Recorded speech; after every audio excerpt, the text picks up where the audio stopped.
ನಂದನಾಕುಲ ನಂದಗೋಕುಲ.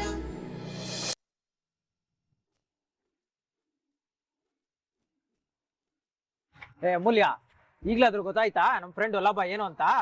ನೀವು ಅವನನ್ನ ಕಲ್ಲು ಅನ್ಕೊಂಡು ತುಳಿದಿದ್ದು ಆದ್ರೆ ಇವಾಗ ಗೊತ್ತಾಯ್ತಾ ನಮ್ಮ ವಲ್ಲಭ ಡೈಮಂಡ್ ಅಂತ. ಬ್ಯಾಟ್ರಿ ಬಚ್ಚನ್ ಹೆಂಗೋ ಮಾಡಿದ್ರಿ ಎಕ್ಸಾಮ್ಸ್? ನಾನೊಬ್ಬ ಪಾಸ್ ಆಗತ್ತಾರ ಬರ್ದೆ. Just pass.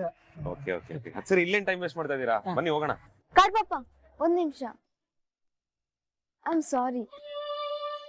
ನಾನು ಆಗ್ದಿಲ್ದವ್ರು ನನ್ ಬಗ್ಗೆ ಏನೇನೋ ಹೇಳ್ದಾಗ ಅದ್ ನೀನೇ ಮಾಡಿದ್ದು ಅನ್ಕೊಂಡ್ಬಿಟ್ಟೆ. ಅದರಿಂದ ಏನೇನೆಲ್ಲ ಆಗೋಯ್ತು. I am sorry Vallabha. ನನಗೆ ಗೊತ್ತು ನಿನಗೆ ಬರೀ ಹರ್ಟ್ ಅಲ್ಲ, ತುಂಬಾ ದೊಡ್ಡ ಇನ್ಸಲ್ಟ್ ಆಗಿದೆ ಅಂತ. ಅದ್ ನನ್ನಿಂದಾನೇ ಆಗಿದೆ ಅಂತಾನೂ ಗೊತ್ತು. ಅದಕ್ಕೆ ನಾನೇ ಇಲ್ಲಿ ಸಾರಿ ಕೇಳ್ತಿದ್ದೀನಿ. ಪ್ಲೀಸ್ ನನ್ನ ಸಾರಿನ ಎಕ್ಸೆಪ್ಟ್ ಮಾಡು ವಲ್ಲಭ. ನನ್ನ ಕ್ಷಮಿಸಿದೀನಿ ಅಂತ ಒಂದ್ಸಲಿ ಹೇಳು ವಲ್ಲಭ.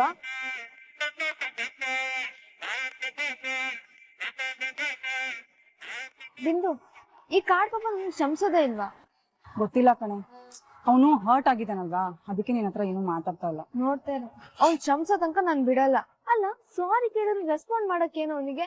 ಅಮ್ಮು, ನೀನ್ ಅವನ ಹತ್ರ ಸಾರಿ ಕೇಳ್ದ್ಯಾ? ತಪ್ಪು ನನ್ನಿಂದ ಆಗಿದ್ಮೇಲೆ ನಾನ್ ತಾನೇ ಸಾರಿ ಕೇಳ್ಬೇಕು. ಏನೋ ಮಿಸ್ಅಂಡರ್ಸ್ಟ್ಯಾಂಡಿಂಗ್ ಆಗಿತ್ತು ಅಷ್ಟೇ ತಾನೇ, ಅದಕ್ಕೆ ಸಾರಿ ಯಾಕೆ?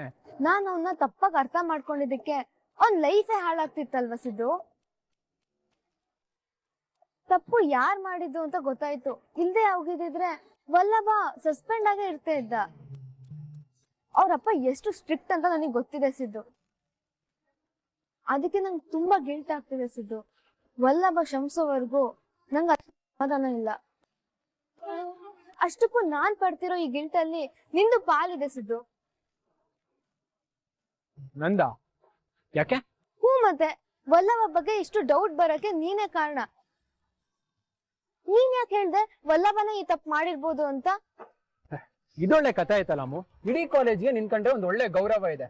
ಗೌರವ ಇಲ್ದಂಗ್ ಮಾತಾಡೋನು ಅವನೊಬ್ನೇ ಅಲ್ಲ. ಮೋರ್ ಓವರ್ ಇಡೀ ಕಾಲೇಜ್ಗೆ ನೀನು ಅವನು ಜಗಳಾಡೋದು ಗೊತ್ತು. ಬೈ ಚಾನ್ಸ್ ನಾನ್ ನಿನ್ನ ಹತ್ರ ಹೇಳ್ದೆ ಹೋಗಿದ್ರೆ ಇನ್ಯಾರು ಬಂದು ನಿನ್ನ ಹತ್ರ ಹೇಳ್ತಾ ಇದ್ರು. ಎಲ್ಲದಕ್ಕೂ ನಾನೇ ಕಾರಣ ಅಂತ ನನ್ ಮೇಲೆ ಹೇಳ್ತಾ ಇದೆಯಲ್ಲ ಅಮ್ಮು. ಸಾರಿ ಸಿದ್ದು, ಬೇಜಾರ್ ಮಾಡ್ಕೊಂಬೇಡ. ಆದ್ರೆ ವಲ್ಲಭನ್ ನೋಡಿದ್ರೆ ನಂಗ್ ಪಾಪ ಅನ್ಸ್ತಾ ಇದೆ. ಆದ್ರೂ ಅಮ್ಮು, ನೀನ್ ನನ್ ಬಗ್ಗೆ ಮಾತಾಡಿದ್ದು ನನಗೆ ತುಂಬಾ ಹರ್ಟ್ ಆಯ್ತು. ಅಲ್ಲ, ನಿನ್ನ ನನ್ ಬಗ್ಗೆ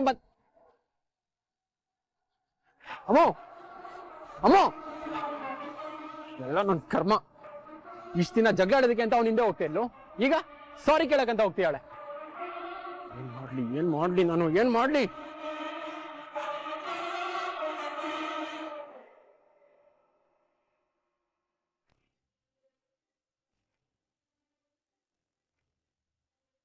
ಕೇಶವ, ಎಲ್ಲ ಸಾಲ್ವ್ ಆಯ್ತಲ್ವಾ? ಆದ್ರೂ ಯಾಕೆ ಮಾವ ಮುಖ ಗಂಟಾಕೊಂಡ್ ಕೂತಿದ್ದಾರೆ? ಅಪ್ಪ ಮುಖ ಗಂಟಾಕಿರೋಂಗೆ ಕಾಣಿಸ್ತಿದಾರ.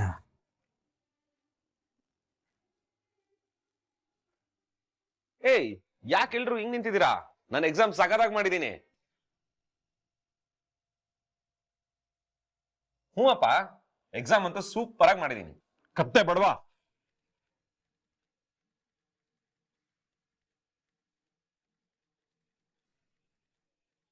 ನೀನ್ ಓದಿಸ್ಬೇಕು, ಕಲೆಕ್ಟರ್ ಮಾಡಬೇಕು ಅಂತ ನಾನು ಇಷ್ಟೆಲ್ಲ ಕಷ್ಟ ಪಡ್ತಾ ಇದ್ದೀನಿ. ನೀನ್ ನನ್ನ ಹತ್ರನೇ ಸತ್ಯ ಮುಚ್ಚಿಡ್ತೀಯ. ನಿನ್ನೆ ಇವತ್ತು ಬೆಳಿಗ್ಗೆ ನೀನ್ ಓದ್ಕೊಂಡ್ಯಾ, ಪರೀಕ್ಷೆಗೆ ತಯಾರಾದ್ಯಾ ಅಂತ ಕೇಳ್ದಾಗ್ಲೂ ಸುಮ್ಮನೆ ಇದೆಯಲ್ಲೋ. ನಾನು ಯಾಕೆ ಬೈತಾ ಇದ್ದೀನಿ ಗೊತ್ತಾ? ನನ್ನ ಹತ್ರ ಸತ್ಯ ಮುಚ್ಚಿಟ್ಟಿದ್ದಕ್ಕೆ, ನಿನ್ನ ಅಣ್ಣಂದ್ರ ಸಮಯ ಹಾಳು ಮಾಡಿದ್ದಕ್ಕೆ.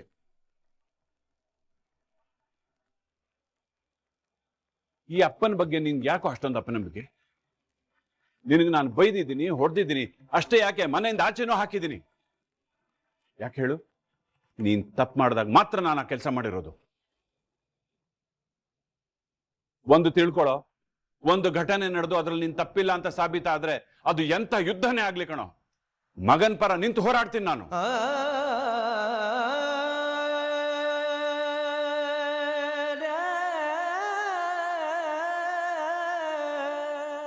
ನಿನ್ಗೆ ಅಂತ ಅಲ್ಲ ಕಣೋ, ಈ ಮನೇಲಿ ಯಾರಿಗೆ ಏನೇ ಸಮಸ್ಯೆ ಬಂದ್ರು ನಿಮ್ಮ ಮತ್ತೆ ಆ ಸಮಸ್ಯೆ ಅಪ್ಪ ಇರೋದು ಬೈಯೋದಕ್ಕೆ, ಹೊಡೆಯೋದಕ್ಕೆ ಮಾತ್ರ ಅಲ್ಲ ಕಣೋ.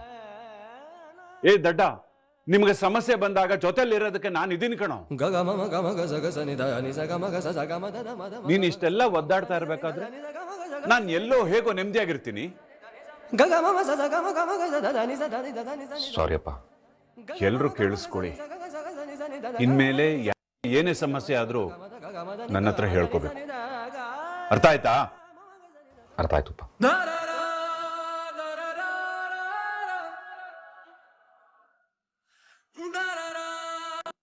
ಇವತ್ತೇನೋ ಪರೀಕ್ಷೆ ಚೆನ್ನಾಗಿ ಬರ್ದಿದ್ಯಾ, ಹಾಗಂತ ಸುಮ್ಮನಿರೋದಲ್ಲ. ಉಳ್ದೆಲ್ಲ ಪರೀಕ್ಷೆಗಳನ್ನು ಚೆನ್ನಾಗಿ ಬರೀಬೇಕು. 10 ಮೆಟ್ಲು ಗಟ್ಟಿಯಾಗಿದ್ರೆ ಮಾತ್ರ ಏರೋ ಸ್ಥಾನ ಏರಕ್ಕಾಗದು. ಎಲ್ರೂ ಸರಿಯಾಗಿ ಕೇಳಿಸ್ಕೊಳ್ಳಿ. ರಕ್ಷಂಗೂ ವಲ್ಲಭಂಗೂ ಓದಕ್ಕೆ ಯಾರು ತೊಂದರೆ ಕೊಡಬಾರ್ದು. ಅವ್ರಿಗೇನಾದ್ರೂ ತೊಂದರೆ ಕೊಟ್ರೆ ನಾನು ಸುಮ್ಮನೆ ಇರೋದಿಲ್ಲ.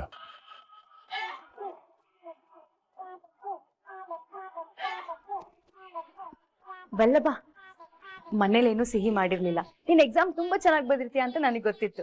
ಅದಕ್ಕೆ ಮೊಸರಿಗೆ ಸಕ್ಕರೆ ಹಾಕೊಂಡು ತಗೊಂಡಿದ್ದೀನಿ, ತಿನ್ನು. ಎಲ್ಲ ಓಕೆ ಅಣ್ಣ, ಆದ್ರೂ ಅಪ್ಪನ ಕೈಯಿಂದ ಅಷ್ಟೊಂದು ಬೈಸ್ಕೊಂಡಲ್ಲ ಅಣ್ಣ ನೀನು. ಅದೇ ಬೇಜಾರ್ ನಮ್ಗೆ. ಕೋತಿ, ನಾನೆಲ್ಲೋ ಮನೆಗ್ ಬಂದ್ಮೇಲೆ ಸರಿಯಾಗಿ 4 ಬಾರಿಸ್ತಾರೆ ಅಪ್ಪ ಅಂತ ಅನ್ಕೊಂಡಿದ್ದೆ. ನನ್ ಪುಣ್ಯಕ್ಕೆ ಅದೆಲ್ಲ ಏನೂ ಆಗ್ಲಿಲ್ಲ. ವಲ್ಲಭ, ಅಪ್ಪ ಬೈದ್ರು ಅಂತ ಬೇಜಾರಿಲ್ಲ ತಾನೆ? ಅವ್ರ ಮಾತು ಸ್ವಲ್ಪ ಹೊರಟು ಅಷ್ಟೇ ಕಣು. ಆದ್ರೆ ಈಗ ನಿಮ್ಗೆಲ್ಲ ಅರ್ಥ ಆಗಿರ್ಬೇಕಲ್ಲ, ಅವ್ರ ಮನಸ್ಸಿನಲ್ಲಿ ನಿಮಗೆಲ್ಲ ಅವ್ರು ಎಂತ ಸ್ಥಾನ ಕೊಟ್ಟಿದ್ದಾರೆ ಅಂತ ಈಗ್ಲಾದ್ರೂ ನಿಮ್ಗೆ ಅರ್ಥ ಆಯ್ತು ತಾನೆ? ಮದರ್ ಇಂಡಿಯಾ, ನನಗೆಲ್ಲ ಅರ್ಥ ಆಯ್ತು. ಇವಾಗ ನಾನು ಫುಲ್ ಆಗಿದ್ದೀನಿ. ಅಪರೂಪಕ್ಕೆ ಅಪ್ಪ ಈ ಸಲ ಬೆಲ್ಟ್ ಯೂಸ್ ಮಾಡ್ಲಿಲ್ಲ, ಅದೇ ನನ್ ಪುಣ್ಯ. ಹಾಗಾದ್ರೆ ಮುಂದಿನ ಸಲ ಮಾವಂಗ್ ಹೇಳ್ತೀನಿ, ಯಾವ್ದಾದ್ರು ಹೊಸ ಆಯುಧದಲ್ಲಿ ಹೊಡಿರಿ ಅಂತ. ಅಮ್ಮ ತಾಯಿ, ನೀನು ನಮ್ಮ ಯಜಮಾನ್ ಹತ್ರ ಮಾತಾಡಕ್ ಹೋದ್ರೆ ಮೊದ್ಲು ಅವರಲ್ಲ ನನ್ನ ಹತ್ರನೇ ಒದೆ ತಿಂತ್ಯ. ನೀವ್ ಹೊಡಿತೀರಾ ಅಂತ ಹೆದರ್ಕೊಂಡ್ ಕೂತ್ರೆ ನಂದು ಮಾವಂದು ದೋಸ್ತಿ ಬೆಳೆಯೋದ್ ಯಾವಾಗ ಆತೆ? ನೋಡಿ, ಅವ್ರು ಮಾತಾಡಿಸ್ಲಿಲ್ಲ ಅಂದ್ರು ನಾನೇ ಮಾತಾಡ್ಸಿ ಆಡ್ಸಿ ಅವ್ರನ್ನ ಫ್ರೆಂಡ್ ಮಾಡ್ಕೋತೀನಿ. ನೋಡ್ತಾ ಇರಿ. ಕೇಶವ, ಇದಕ್ಕೆಲ್ಲ ನೀನೇ ಬೆನ್ನೆಲುವಾಗಿ ನನ್ ಜೊತೆ ನಿಲ್ಬೇಕು, ಆಯ್ತಾ? ಎಲ್ರೂ ಮನೆಗೆ ಹಣ್ಣು ತರಕಾರಿ ರೇಷನ್ ಅಂತ ತರ್ತಾರೆ, ಆದ್ರೆ ನಾನು ಒಂದು ಬಾಂಬ್ನ ಪ್ರೀತಿಸಿ ಮದ್ವೆ ಆಗಿ ಮನೆ ಕರ್ಕೊಂಡ್ಬಂದು ಕೈಯಲ್ಲಿ ಇಟ್ಕೊಂಡು ಅದ್ರ ಪಿನ್ ಕಿತ್ಬಿಟ್ಟಿದ್ದೀನಿ.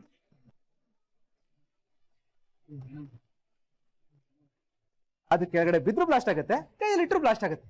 ಆದ್ರೆ ವಿಷಯ ಏನು ಅಂದ್ರೆ ಯಾವಾಗ ಬ್ಲಾಸ್ಟ್ ಆಗತ್ತೆ ಅಂತ ಕಾಯ್ತಾ ಇದೀನಿ. ಕೇಶವ, ನಿನ್ನ ಹೊಗಳಿದ್ಯಾ ಬೈದ್ಯೋ? ನೀನಮ್ಮ ಇನ್ನೂ ಅನ್ಮಾನನ? ಖಂಡಿತ ಹೊಗಳುತ್ತಿದ್ದೀನಿ ಕಡೆ.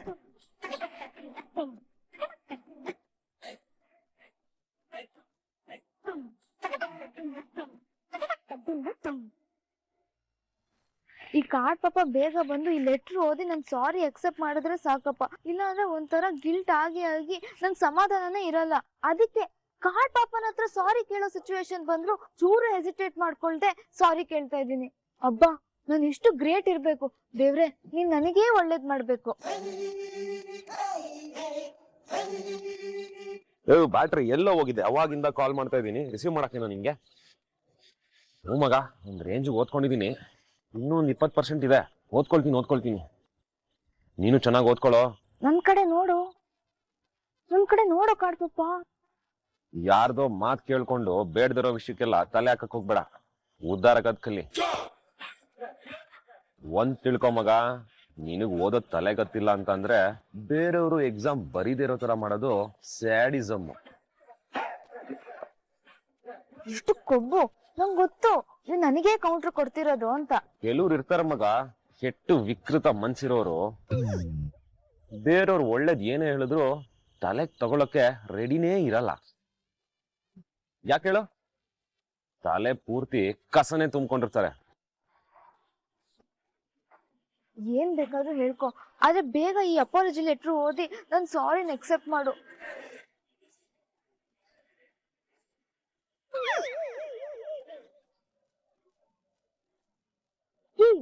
ನೋಡು. ಸರಿ ಮಗ, ಚೆನ್ನಾಗಿ ಓದ್ಕೋ. Good night. ಕಾಡ್ಪಪ್ಪ, ವಲ್ಲಭ, ಊಟ ಆಯ್ತೇನೋ? ಆಯ್ತು ಅದಕ್ಕೆ ನಿಮ್ದು? ನಂದು ಆಯ್ತು. ಮಜ್ಜಿಗೆ ಇಟ್ಟಿದ್ದೀನಿ, ಕುಡ್ಬಿಟ್ಟೆ ಮಲ್ಕೋಬೇಕು. Okay, good night.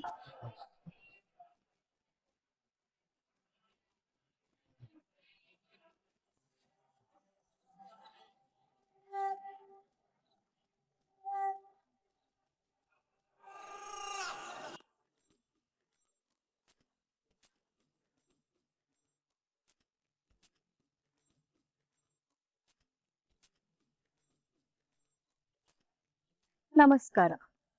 ಸೂರ್ಯಕಾಂತ್ ಮಗಳು ನಾನು ತಪ್ಪು ಮಾಡಲ್ಲ. ಅಪ್ಪಿ ತಪ್ಪಿ ತಪ್ಪು ಮಾಡಿದ್ರು ಕ್ಷಮೆ ಕೇಳದೆ ಇರಲ್ಲ.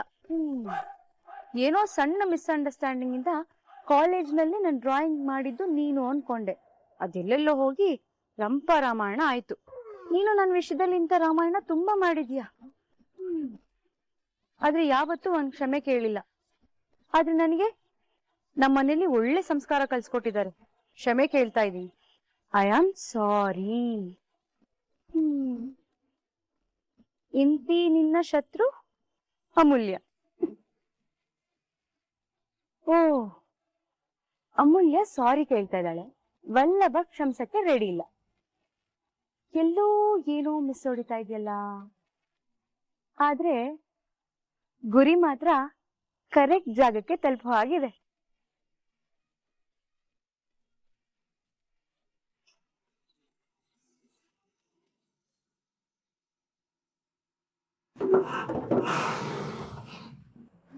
ಇದೇನಿದು ಹಳೆ ಟ್ರಂಕು?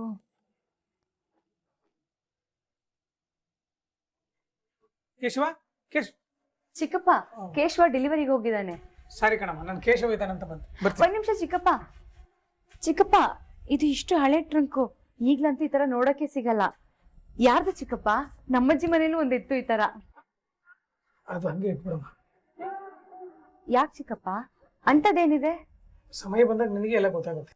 ಇಟ್ಬಿಡು ಇವಾಗ. ನೀವೀಗ ಹೇಳ್ತಿದ್ದೀರಾ ಅಂದ್ರೆ ಇದನ್ನ ನಾನು ತೆಗ್ದೇ ತೆಗಿತೀನಿ. ಇದ್ರೊಳಗೆ ಏನೋ ಒಂದಿದೆ.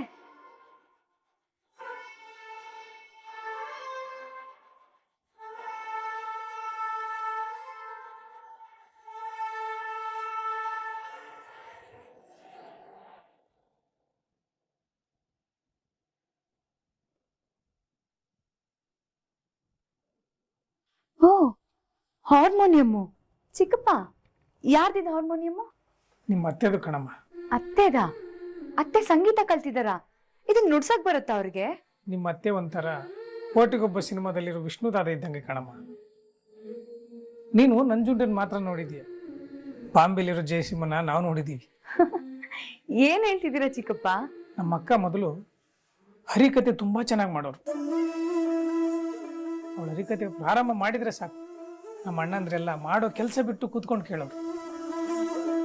ಅಕ್ಕ ಮಾಡೋ ಹರಿಕತೆ ನನಗೆ ಅರ್ಥ ಆಗದೆ ಇದ್ರು ಅವಳು ಹಾಡೋ ಹಾಡು ಕೇಳಿ ತುಂಬಾ ಖುಷಿ ಪಡ್ತಾ ಇದ್ದೆ ಕಣಮ್ಮ. ಆದ್ರೆ ಅಕ್ಕ ಅದನ್ನೆಲ್ಲ ಬಿಟ್ಟು ಈಗ 30 ವರ್ಷ ಆಯ್ತು. ನನ್ಗೆ ಈ ವಿಷಯನೇ ಗೊತ್ತಿರಲಿಲ್ಲ ಚಿಕ್ಕಪ್ಪ. ನಿಂಗಷ್ಟೇ ಅಲ್ಲಮ್ಮ, ನಿನ್ ಗಂಡಂಗೂ ಈ ವಿಷಯ ಗೊತ್ತಿಲ್ಲ. ನಮ್ಮ ಅಕ್ಕನ ಆ ರೀತಿ ನೋಡ್ಬೇಕು ಅಂದ್ರೆ ಈಗ ನಮಗೂ ಆಗಲ್ಲ. ಭಾವನ ಅಕ್ಕ ಮದುವೆ ಆಗಿ ಬಂದ್ಮೇಲೆ ನಮ್ಮ ಅಣ್ಣಂದ್ರು ಅವ್ರ ಮನೆಯಲ್ಲಿ ಅಕ್ಕನಿಗೆ ಸಂಬಂಧಪಟ್ಟಿರೋ ಒಂದು ನೆನಪುಗಳು ಉಳಿಬಾರ್ದು ಅಂತ ನಮ್ಮ ಅಕ್ಕನ ಸಮೇತ ಇದನ್ನು ಹೊರಗಡೆ ಹಾಕ್ಬಿಟ್ರು. ಆದ್ರೆ ಭಾವ ಇದನ್ನೆಲ್ಲ ಜೋಪಾನವಾಗಿ ಎತ್ತಿಟ್ಕೊಂಡ್ಬಂದು ಇಟ್ಟಿದ್ದಾರೆ ಕಣಮ್ಮ. ಈ ಹಾರ್ಮೋನಿಯಂ ಹಾಳಾಗಿತ್ತಲ್ಲ, ಅದಕ್ಕೆ ಅದನ್ನ ಬಟ್ಟೆಯಲ್ಲಿ ಸುತ್ತಿ ಟ್ರಂಕಲ್ಲಿ ಇಟ್ಟಿದ್ರು. ನನ್ನ ಅಕ್ಕನ ಭಾವ ಎಷ್ಟು ಇಷ್ಟಪಡ್ತಾರೆ ಗೊತ್ತ ಮೀನಮ್ಮ? ಆಹಾ, ಹೌದಾ? ಜೀವ ಕಣಮ್ಮ. ಅಕ್ಕ ಅಂದ್ರೆ ಭಾವಕ್ಕೆ ಜೀವ. ಆದ್ರೆ ಅಕ್ಕನ ನೆನ್ಸ್ಕೊಂಡ್ರೆ ತುಂಬಾ ಬೇಜಾರಾಗತ್ತೆ ಮೀನಮ್ಮ. ಯಾವುದೋ ಒಂದು ವಿಚಾರದಲ್ಲಿ ತುಂಬಾ ಸಾಧನೆ ಮಾಡ್ಬೇಕು ಅನ್ಕೊಂಡಿರ್ತೀವಿ, ಇನ್ನೇನ್ ಸಾಧಿಸ್ಬಿಟ್ಟಿವಿ ಅನ್ನೋ ಟೈಮಲ್ಲಿ ಅದನ್ನ ಮರಿಬೇಕಾದ ಪರಿಸ್ಥಿತಿ ಬಂದ್ರೆ ಎಷ್ಟು ಬೇಜಾರಾಗತ್ತಲ್ಲ. ನಮ್ಮ ಅಕ್ಕ ಅಂತೂ ಹರಿಕತೆ ಹೇಳಕ್ ಕೂತ್ಬಿಟ್ರೆ ಊಟ ನಿದ್ರೆ ಎಲ್ಲ ಮರ್ತೋಗ್ತಿಲ್ಲ ಕಣಮ್ಮ. ಅವಳಿಗೆ ಹಾರ್ಮೋನಿಯಂ ಹರಿಕತೆ ಹೇಳೋದು ಅಂತಂದ್ರೆ ಜೀವ ಕಣಮ್ಮ, ಜೀವ. ನಮ್ಮ ಅಕ್ಕ ತುಂಬಾ ಪ್ರೀತಿ ಮಾಡ್ತಿದ್ದ ಹಾರ್ಮೋನಿಯಂನ ನಮ್ಮ ಅಣ್ಣಂದ್ರು ಯಾವಾಗ ತೆಗೆದು ಎಸ್ತರು ಆವಾಗ ಈ ಹಾರ್ಮೋನಿಯಂ ಹೊಡೆದೋಯ್ತು. ನಮ್ಮ ಅಕ್ಕನ ಮನಸ್ಸು ಹೊಡೆದೋಯ್ತು. ಅವತ್ತು ಹೊಡೆದೋಗಿದ್ ಮನಸ್ಸು ಕಣಮ್ಮ ನಮ್ಮ ಅಕ್ಕಂದು. ಇವತ್ತಿನವರೆಗೂ ಸರಿ ಹೋಗಿಲ್ಲ.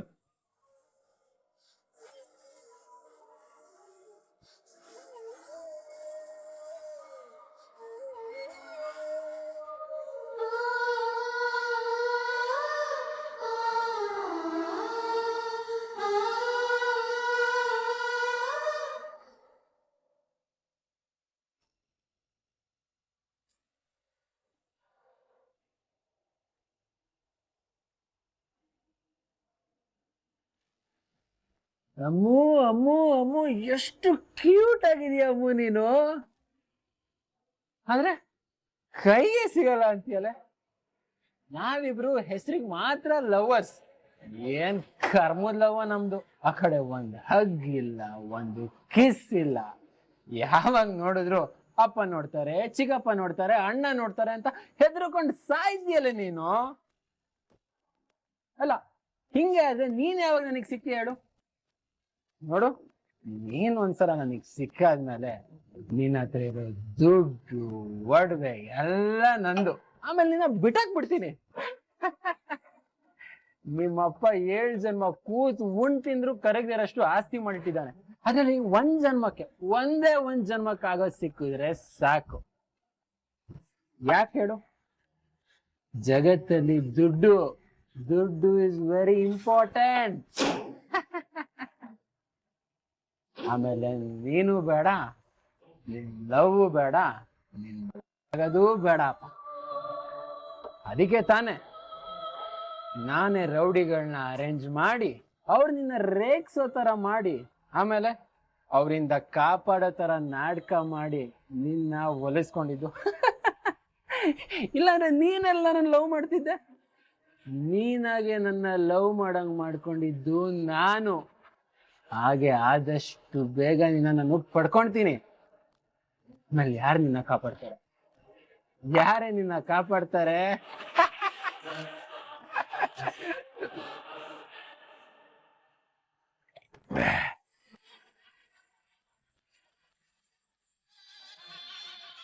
ನೀನ್ ನನಗ್ ಬೇಕು. ನೀನ್ ನನಗ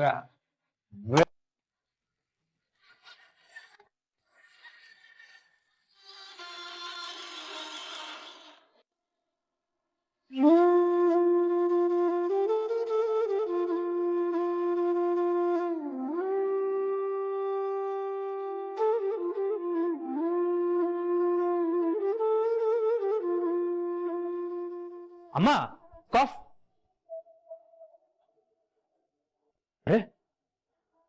ಕೃಷ್ಣ. ಕೃಷ್ಣಾಯ ವಾಸುದೇವಾಯ ಹರಯೇ ಪರಮಾತ್ಮನೆ ಪ್ರಣತಃ ಕ್ಲೇಶನಾಶಾಯ ಗೋವಿಂದಾಯ ನಮೋ ನಮಃ. ಅಪ್ಪ ಕೃಷ್ಣ, ಎಲ್ಲರಿಗೂ ಎಲ್ಲ ಸಮಯದಲ್ಲೂ ಒಳ್ಳೇದ್ ಮಾಡಪ್ಪ, ಕಾಪಾಡ. ತಥಾಸ್ತು ಭಕ್ತ, ನಿನ್ನ ಬೇಡಿಕೆಗಳೆಲ್ಲ ಈಡೇರುತ್ತದೆ. ಕೃಷ್ಣ ಮಾತಾಡಿದ್ನ? ಯಾವ್ದೋ ಹುಡುಗಿ ವಾಯ್ಸ್ ಇದ್ದಂಗಿತ್ತು.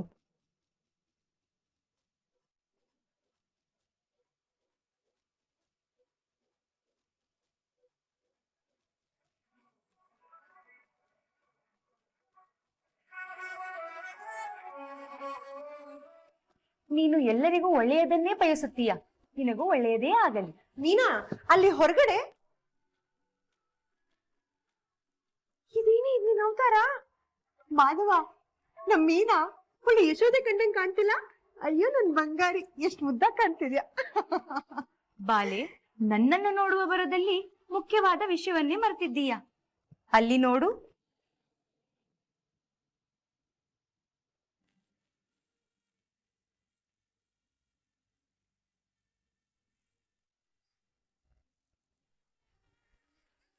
ಇದು ಇದು ಇದು ನನ್ನ ಹಾರ್ಮೋನಿಯಮು. ಇದನ್ನ ಇಲ್ಲಿ ಯಾರಿಟ್ಟಿದ್ದು? ನಾನಲ್ಲಮ್ಮ. ಮೀನಾ, ಇದನ್ನ ನೀನೇನೆ ಇಟ್ಟಿದ್ದು?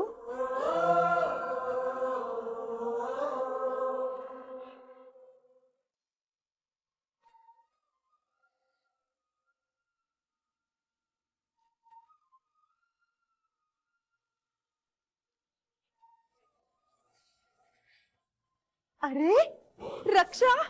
ರಕ್ಷಾ ಅಲ್ಲಮ್ಮ, ಕೃಷ್ಣ. ಅಯ್ಯೋ ನನ್ ಬಂಗಾರಿ, ಇಲ್ಲಿ ಬಾಯ್ಲಿ. ಅಲ್ಲೋಡು, ಕೃಷ್ಣ ಹೇಗಿದ್ದಾನೋ ನೀಟ್ ಅವನ್ ತರನೇ ಕಾಣ್ತಿದ್ಯಾ. ಓಹೋ ಮಾಮ, ಮನೇಲಿ ಏನೋ ಡೆಕೋರೇಷನ್ ಎಲ್ಲ ಮಾಡ್ಬಿಟ್ಟಿದ್ದಾರೆ. ಏನ್ ಸ್ಪೆಷಲ್? ನೋಡಿದ್ರೆ ಗೊತ್ತಾಗಲ್ವಾ ಮಯ್ಯ, ಎಲ್ಲ ಚಿಕ್ಕಿ ಚಿಕ್ಕಿ ಚಿಕ್ಕಿ ಚಿಕ್ಕಿ ಕೃಷ್ಣಲೀಲೆ ಇವತ್ತು. ನಿಜವಾಗ್ಲೂ ಅಮ್ಮನ್ ತರನೇ ಕಾಣಿಸ್ತಿದ್ಯಾ ನೀನು. ಅಂದ್ರೆ ಕೃಷ್ಣನಮ್ಮ ಯಶೋದಮ್ಮನ್ ತರ. ಅಯ್ಯೋ ಈ ಕಪಲ್ ಕಾಟ ಸೇರಿಸ್ಕೊಳಕ್ ಆಗ್ತಿಲ್ಲವಲ್ಲಪ್ಪ. ಈ ಕೆಲಸ ಮಾಡೋಣ, ನಾವು ಆದಷ್ಟು ಬೇಗ ಈ ಸಿಂಗಲ್ ಸಂಘ ಕಟ್ಬಿಡೋಣ. ನಾನೇ ಅಧ್ಯಕ್ಷ, ನೀನು ಉಪಾಧ್ಯಕ್ಷ, ಮಾನವ ಶಾಸಕ ಆಗ್ಬಿಡ್ಲಿ. ಇರು ಮಾಮ, ಒಂದ್ ನಿಮಿಷ ಇರು ಮಾಮ, ನೋಡೋಣ. ಭಕ್ತೆ, ನಿನ್ನ ಹರಿಕತೆಯನ್ನು ಕೇಳಲು ಉತ್ಸುಕನಾಗಿ ಬಂದಿದ್ದೇನೆ. ಶುರು ಮಾಡು. ಏನು? ನನ್ನ ಹರಿಕತೆನಾ? ಅಯ್ಯೋ ರಕ್ಷಾ, ಸುಮ್ನೆ ಇರೇ. ಅದೆಲ್ಲ ಆಗದೆ ಇರೋ ಕೆಲಸ. ನಾನು ಹರಿಕತೆ ಮಾಡಿ ಎಷ್ಟು ವರ್ಷ ಆಯ್ತು ಗೊತ್ತಾ? ಈಗ ದಿಢೀರ್ ಮಾಡು ಅಂದ್ರೆ ಆಗಲ್ಲ ಕಣೆ. ಭಕ್ತೆ, ನನ್ನ ಸುಪುತ್ರನ ಪರಮ ಭಕ್ತಿ ನೀನು. ನಿನ್ನ ಹರಿಕತೆ ಕೇಳಲು ನಂದನನ್ನು ದ್ವಾಪರದ ನಂದಗೋಕುಲದಿಂದ ಕಲಿಯುಗದ ನಂದಗೋಕುಲಕ್ಕೆ ಕರೆತಂದಿದ್ದೇನೆ. ತಡವೇತಕ್ಕೆ?